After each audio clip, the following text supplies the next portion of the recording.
నా కొడకల్లారా, ఇంతమంది ఉన్నారు. ఒక్కొక్కడికి 15 ఏళ్ల రాజకీయ చరిత్ర, 25 ఏళ్ల రౌడీ చరిత్ర ఉంది. బయటికెళ్తే ఎమ్మెల్యేలు, మినిస్టర్లని బిల్డప్లు. సిగ్గులేదు. ఎక్కడో బార్డర్ నుంచి వచ్చి ఎడం చేతిలోకి సీఎంని, కుడి చేతిలోకి రాష్ట్రాన్ని తీసుకొని మనందరినీ ఫుట్బాల్ చూస్తూ దద్దమల్ల కూర్చుంటారా? పిడికెల పెంటే లైన్ లో ఉన్నా. మీరు రాజీనామా చేయండి.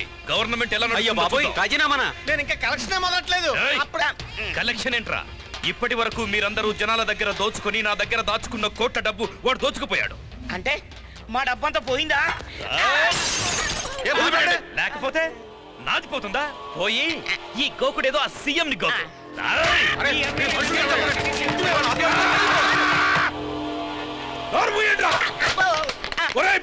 గంగరాజు, ఒకే మాట చెప్తున్నాను. ఉంటే వాడైనా ఉండాలి, లేకపోతే మేమైనా ఉండాలి. ఎవరి కావాలో తెలుసుకో. ఏంటి హోమ్ లేకుండానే క్యాబినెట్ మీటింగ్ పెట్టినట్టున్నారు? ఇది క్యాబినెట్ మీటింగ్ కాదు, పంపనంటుపోయే మీటింగ్. రాజీనామా చేస్తానని నన్ను కోతులు ఆడించావు. ఇప్పుడు ప్రతివాడు రాజీనామా చేస్తానంటున్నాడు. నా ఈ సీఎం పదవి 3 నెలల ముచ్చట అయిపోయింది. ఎవడు ఉంటాడో ఎవడు పోతాడో మీరే తెలుసుకోండి. సార్, నేను చెప్పేది నీకు నమస్కారం పెడతాను, నన్ను వదలవయ్యా బాబు. అది కాదు సీఎం గారు, నా మాట వినండి. నువ్వు మిలిటరీ నుంచి వస్తే పెద్ద పుడికి అనుకుంటున్నావా? నేను ఫ్యాక్షనిస్ట్ ని, శవాల పైన నడిచొచ్చిన వాడిని. తల పేలిపోద్ది. Shoot shoot me. Come on, shoot మీ.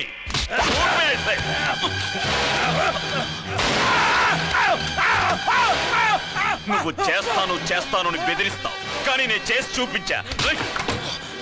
శవాల మీద నడిచి రావడం పెద్ద క్వాలిఫికేషన్ రా.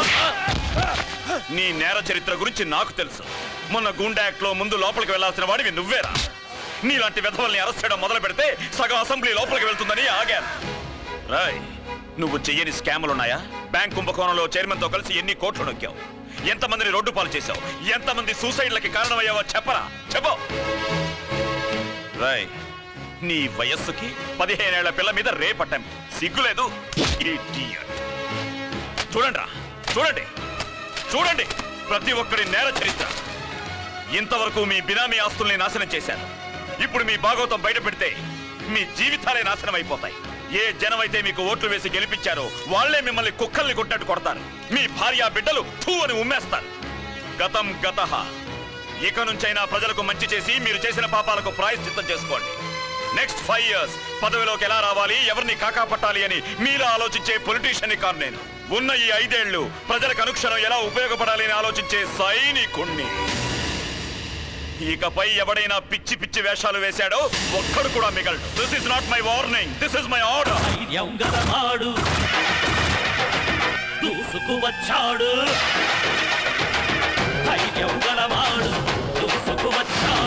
ప్రజలకు రక్షకుడు, పేద అన్నతడు, అంధకారము చీల్చేందుకు వచ్చాడు.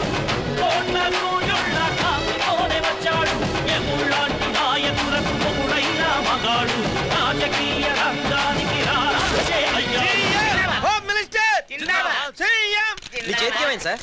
అడిగారు.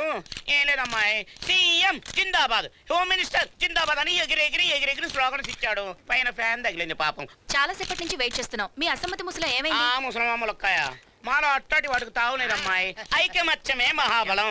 అందుకే మేమంతా చాలా మంచి అండర్స్టాండింగ్ తో ఉన్నాం పాప. సీఎం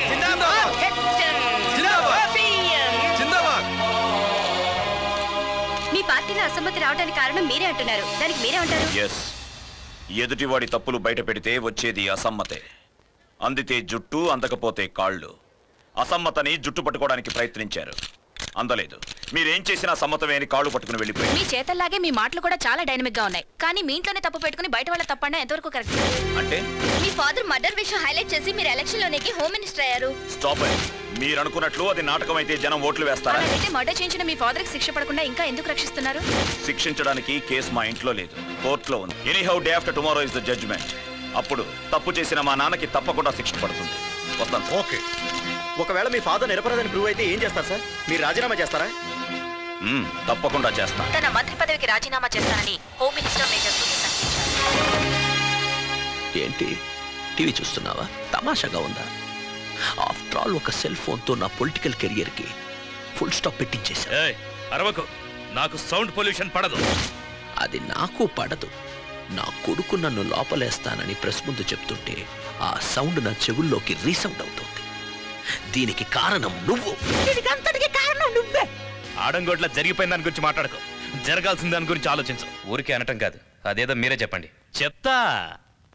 నా కొడుకు, చిచి నీ కొడుకు, నువ్వు నిర్దోషిగా బయటకు వస్తే రాజీనామా చేస్తానన్నాడు. వాడు మాట మీద నిలబడతాడా?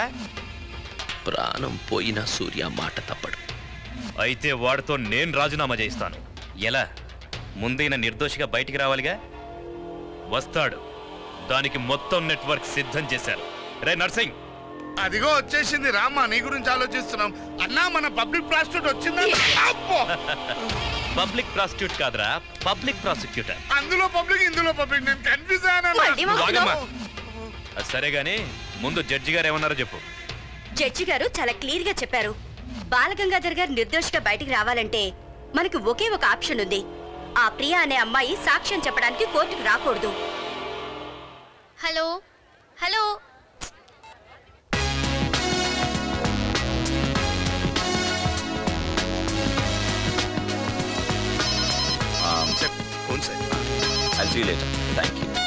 ఏంటి బయలుదేరడం? ఎంతసేపు నుంచి వెయిట్ చేస్తున్నానో తెలుసా? ప్రియా, నేను బయలుదేరుతున్నాను. Bye. Okay, thank you. Priya, నువ్వు పని చేయి. నీకు నచ్చినవన్నీ సెలెక్ట్ చేయి. నేను 5 minutesలో వస్తాను. ఓకే, మీరందరూ వెళ్ళిపోండి. రేపు పొద్దునే కలుద్దాం. సార్, మీరు రావక్కర్లేదు. ఇది నా పర్సనల్ పని. Yes sir. Sir, we got her. ఆ బాంబే నా కొడుకులు చింపేస్తారన్నావు. ఎట్టి పరిస్థితుల్లో నా తప్పించుకోకూడదు. ఏదైనా తేడా జరిగిందో నువ్వు మిగిలిన.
ఆగండి. ఇన్నాళ్ళు ఎంతో మంది చేసిన ఎదవ పనులకి సాక్షిగా ఉన్నాను. మీరు అవకాశం ఇస్తే నా జీవితంలో ఫస్ట్ టైం ఓ మంచి పనికి సాక్షిగా ఉంటాను. ఓకే. జరగనయ్యా ఆ దండ ఇలాగా ఇవ్వయా తీసుకోండి నువ్వు వేసుకుని తెచ్చావా ఇవయ్యా ఏంటి మేడం ఆ రోజు అన్యాయంగా కార్తిక్ మర్డర్ కేసులో మావయ్య నిరికించి పదవిలోకి వచ్చాడు. ఈ రోజు అదే పదవి నిలబెట్టుకోవడం కోసం ఊరందరి మధ్య రేప్ అటెంప్ట్ అయిన ఒక బజార్ ఆడదాన్ని పెళ్లి చేసుకుని ఇంటికి తీసుకొస్తున్నాడు. ఇదంతా తెలిసి మేము ఇంట్లోనే ఉండాలా?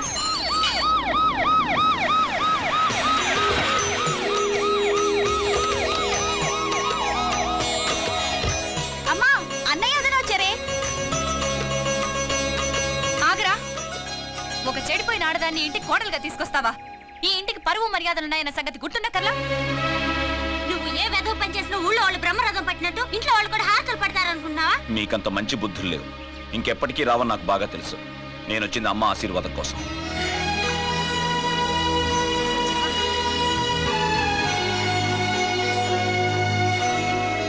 కుడికాలు ముందు పెట్టరా అమ్మా.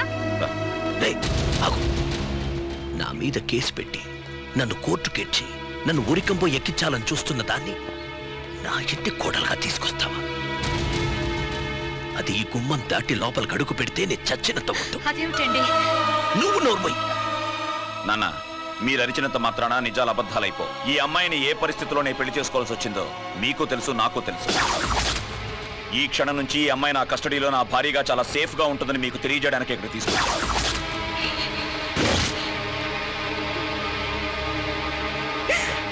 అమ్మా, మమ్మల్ని ఆశీర్వదించు. నువ్వు రెండు చల్లగా వర్తిల్లండి. అమ్మా, నేనెక్కడున్నా నా మనసు నీ దగ్గరే ఉంటుంది. అనవసరంగా మా గురించి ఆలోచించి నీ మనసు పాటు చేసుకోకు. వెళ్ళొస్తావు అమ్మా. Fine sir.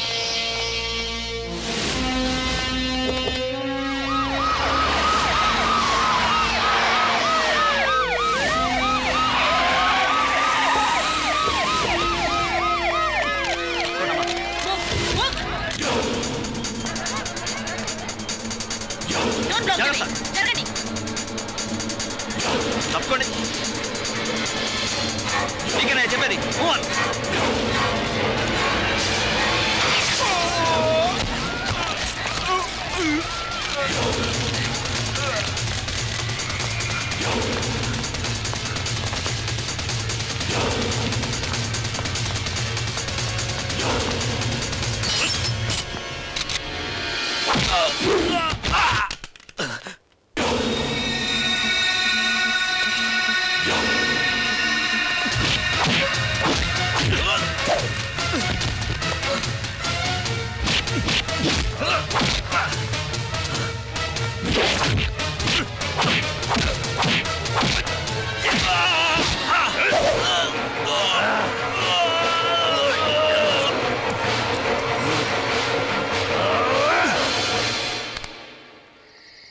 ఈ వీడియో మీకు నచ్చినట్లయితే లైక్ చేయండి, షేర్ చేయండి. ఇలాంటి మరిన్ని సరికొత్త సినిమా వీడియోల కోసం ఛానల్ని సబ్స్క్రైబ్ చేయండి. అలాగే ఇక్కడ ఉండే ఈ గంట సింబల్ని క్లిక్ చేయండి. మేము అప్డేట్ చేసే ప్రతి వీడియో నోటిఫికేషన్స్ మీకు వచ్చేస్తాయి.